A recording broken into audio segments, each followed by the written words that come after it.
Halo teman-teman semua, bertemu lagi dengan saya Dr. Sandra Cynthia Lango, spesialis penyakit dalam konsultan rheumatologi dari Siloam Hospital Lipo Village.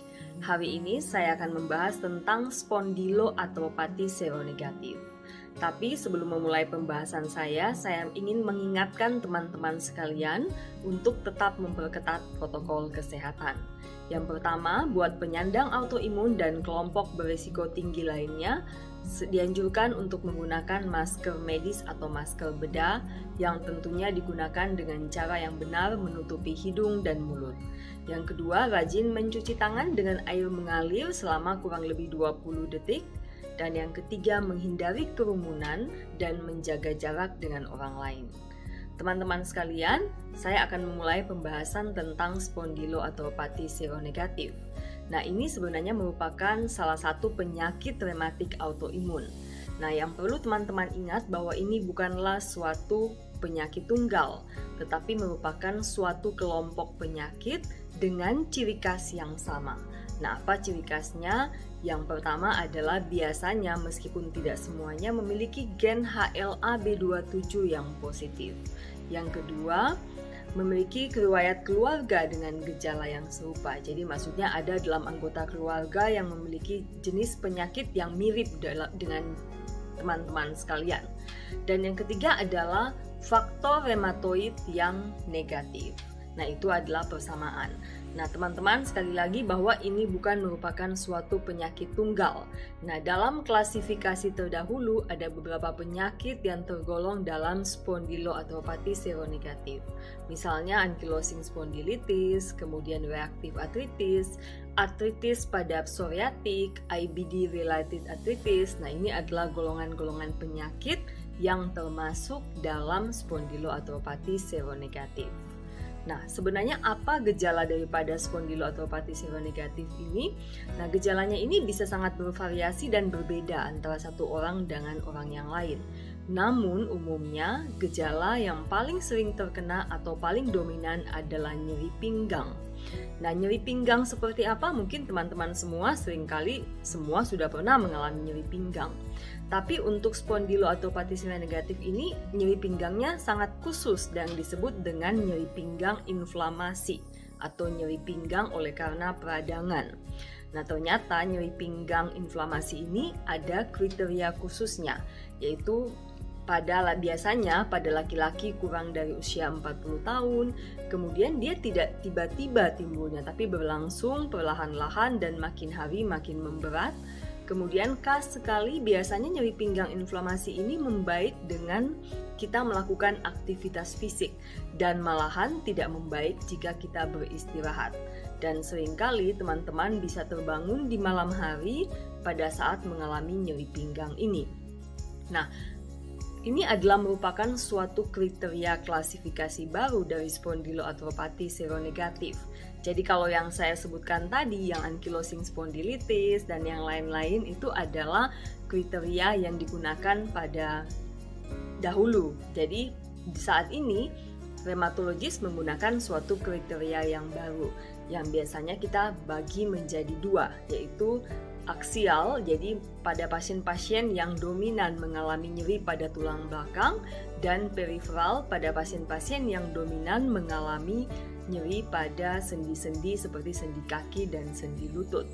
Nah, bagaimana kita menegakkan diagnosis spondyloartropati? Teman-teman, memang menegakkan diagnosis spondyloartropati ini seringkali tidak mudah.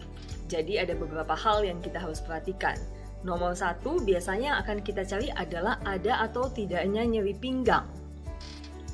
Jadi, biasanya kalau ada nyeri pinggang, dokter akan melanjutkan pemeriksaan, misalnya pemeriksaan radiologi untuk melihat apakah ada yang namanya sacroiliitis atau peradangan pada sendi panggul kalau saya mau sederhanakan ya. Dan biasanya dokter juga akan mencari apakah ada HLA-B27 yang positif. Jadi misalnya ada suatu gambaran sacroiliitis pada MRI atau ada gambaran HLA-B27, nah kita bisa menegakkan spondyloartropati seronegatif ditambah dengan adanya gambaran spondyloartropati yang lain. Jadi misalnya punya sakroilitis pada MRI, kita cukup cari satu gejala yang lain, dan kalau punya HLA-B27 kita harus mencari dua gejala yang lain. Nah, gejala yang lain ini misalnya adalah radang sendi, kemudian entesitis. Entesitis kita kenal sebagai peradangan pada misalnya fasciitis plantaris atau tendinitis Achilles, jadi nyeri pada daerah telapak kaki. Kemudian kita bisa mencari gejala yang lain juga, misalnya daktilitis, pembengkakan pada jari, ada tidaknya psoriasis, nah ini berhubungan dengan organ lain, dan ada tidaknya radang pada usus yang disebut dengan IBD. Nah, kalau ada ini dan salah satu gejala tadi, kita sudah bisa menyimpulkan bahwa ini adalah spondyloartropati seronegatif.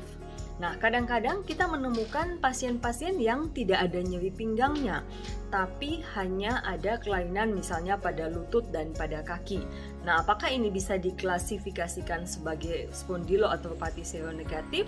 Ya, kita juga bisa melakukan klasifikasi ini, tapi ada persyaratannya.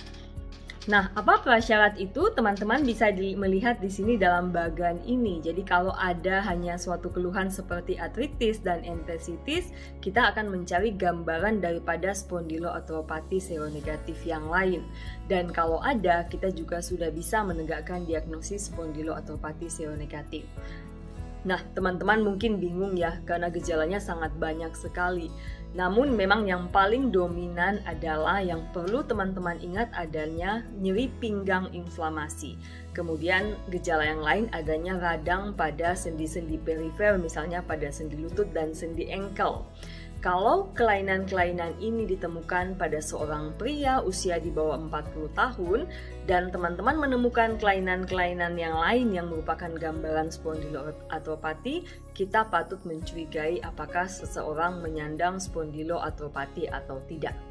Nah, teman-teman, ini adalah suatu gambaran yang berusaha menjelaskan bahwa pada spondyloartropati seronegatif bisa terjadi nyeri pada tulang belakang, bisa juga terjadi nyeri pada lutut dan pergelangan kaki, dan biasanya bisa terdapat gejala-gejala yang lain di luar persendian, misalnya radang pada mata atau uveitis, pada kulit, psoriasis, kemudian adanya radang pada usus, dan kemudian adanya daktilitis, pembengkakan pada jari tangan ataupun jari kaki yang menyertai kondisi-kondisi yang saya sebutkan tadi.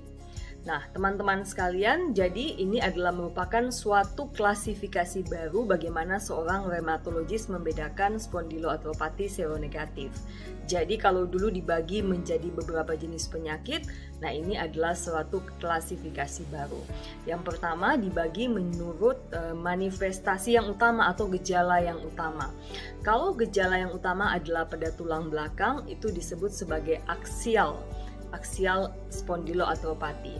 Nah, kalau yang dominan adalah gejala pada lutut atau pada engkel radangnya, itu disebut peripheral spondyloarthritis atau spondyloartropati, atau disebut peripheral itu tepi.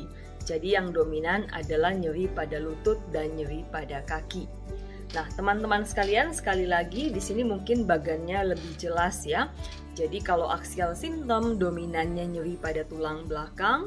Nah, ada pembagian lagi yang mungkin cukup rumit ya buat teman-teman sekalian. Karena bisa aja sudah kelihatan dengan foto radiologi biasa, tapi bisa juga belum. Nah, yang kedua yang tadi saya sudah sampaikan yaitu peripheral disease. Jadi nyerinya ini lebih banyak dominan pada kaki, kemudian pada lutut. Nah, ini bisa juga, jadi tidak semua spondyloartropati harus ada nyeri pinggangnya. Nah, teman-teman, kalau dokter mencurigai teman-teman menyandang spondyloartropati, pemeriksaan apa yang akan diminta oleh seorang dokter? Yang pertama adalah pemeriksaan darah biasa. Nah, memang tidak banyak yang kita bisa dapatkan informasi selain peningkatan dari laju endap darah dan CRP yang merupakan petanda inflamasi. Nah, kemudian seperti yang saya sudah jelaskan tadi, dokter bisa melakukan pemeriksaan radiologi yang lanjutan. Nah, biasanya yang paling baik adalah pemeriksaan MRI untuk melihat tulang belakang teman-teman dan sendi sacroiliac joint. Jadi salah satu bagian pada sendi panggul. Dan khas pada kelainan ini bisa ditemukan sacroiliitis. Dan jika memungkinkan bisa dilakukan pemeriksaan HLA-B27. Nah, teman-teman, itu adalah cara diagnosis seorang rheumatologis menegakkan diagnosis spondiloartropati. Dan ya, memang ankylosing spondylitis merupakan salah satu bagian daripada spondiloartropati seronegatif. Meskipun untuk saat ini klasifikasinya menjadi berbeda jika dibandingkan dengan yang terdahulu. Teman-teman, yang perlu diperhatikan adalah kondisi-kondisi ini. Jadi, kapan kita dapat mencurigai seseorang menyandang spondiloartropati seronegatif jika ada kondisi-kondisi ini. Yang pertama, nyeri pinggang pada usia muda, kemudian nyeri pinggang inflamasi, yaitu nyeri pinggang yang biasanya tidak membaik dengan istirahat, kemudian nyeri pinggang yang disertai dengan kelainan kulit, radang usus, dan gangguan mata, kemudian nyeri dan bengkak pada jari sehingga jari terlihat sebagai jari sosis, kemudian nyeri pada telapak kaki ataupun pada pergelangan kaki yang berlangsung berulang-ulang.